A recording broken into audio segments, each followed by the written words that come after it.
Hello hi నమస్తే ఆదాబ్. నేను మీ #MD. Welcome to Tollywood bus. మీరు కనుక మొదటిసారి మా వీడియోస్ని చూస్తున్నట్టయితే కనుక మా వీడియోస్ని లైక్ చేయండి, షేర్ చేయండి, మా ఛానల్ని సబ్స్క్రైబ్ చేసుకోండి, పక్కనే ఉన్న బెల్ ఐకాన్ని కూడా యాక్టివేట్ చేసుకోండి. ఇవాళ లేటెస్ట్ అప్డేట్ ఏంటో ఇప్పుడు తెలుసుకుందాం. టాలీవుడ్ ఇండస్ట్రీలో మెగాస్టార్ వారసుడిగా ఎంతో మంచి సక్సెస్ అందుకున్న రామ్ చరణ్ చిరుత సినిమా ద్వారా ప్రేక్షకుల ముందుకు వచ్చారు. మొదటి సినిమాతో ఎంతో మంచి గుర్తింపు పొందిన ఈయన అనంతరం మగధీర సినిమాతో ఇండస్ట్రీ బ్లాక్ బస్టర్ హిట్ అందుకున్నారు. ఇలా ఇండస్ట్రీలో అంచెలంచెలుగా ఎదుగుతూ నేడు పాన్ ఇండియా స్టార్గా ఎంతో మంచి గుర్తింపు సంపాదించుకున్నారు. ఇలా నటుడిగా ఇండస్ట్రీలో గుర్తింపు పొందిన ఈయన సేవా కార్యక్రమాల్లో కూడా చాలా చురుగ్గా పాల్గొంటూ తన మంచి మనసును చాటుకుంటూ ఉంటారు.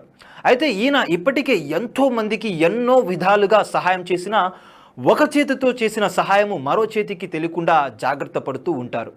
ఇలా చేసిన సహాయాన్ని గొప్పగా చెప్పుకునే వ్యక్తిత్వం రామ్ చరణ్ది అసలు కానే కాదు.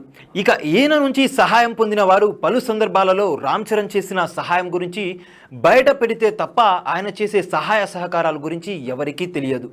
ఇలా ఇప్పటికే ఎంతో మందికి ఎన్నో రకాలుగా సహాయం చేసిన రామ్ చరణ్ అనాథ పిల్లల కోసం తన సంపాదన మొత్తం ఇచ్చారు అంటూ happy mobiles founder MD Krishna Pavan ఇటీవలే ఒక ఇంటర్వ్యూ సందర్భంగా వెల్లడించారు. రామ్ చరణ్ స్టార్ హీరోగా ఎంతో మంచి సక్సెస్ అందుకోవడంతో ఈయనకు ఎన్నో బ్రాండ్లు ప్రమోట్ చేసే అవకాశం కల్పించారు. అయితే ఈయన కొన్ని బ్రాండ్లను ప్రమోట్ చేయడం కోసం కోట్లలోనే రెమ్యునరేషన్ అందుకుంటున్నారు.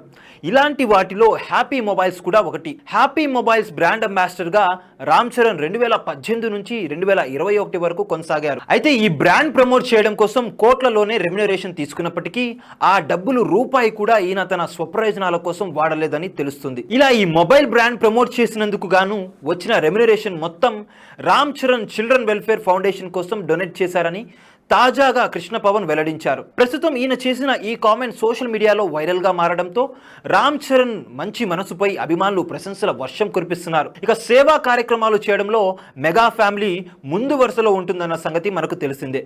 రామ్ చరణ్ మాత్రమే కాకుండా ఉపాసన కూడా ఎన్నో సేవా కార్యక్రమాల్లో పాల్గొంటూ ఎందరికో అండగా నిలిచారు. చూశారు కదా గైస్, మరిన్ని ఇలాంటి ఇంట్రెస్టింగ్ వార్తల కోసం చూస్తూనే ఉండండి మా ఛానల్. మీరు కనుక మొదటిసారి మా వీడియోస్ని చూస్తున్నట్టయితే మా వీడియోస్ని లైక్ చేయండి, షేర్ చేయండి, మా ఛానల్ని సబ్స్క్రైబ్ పక్కనే ఉన్న బెల్ ఐకాన్ కూడా యాక్టివేట్ చేసుకోండి. Thank you for watching our videos to the end.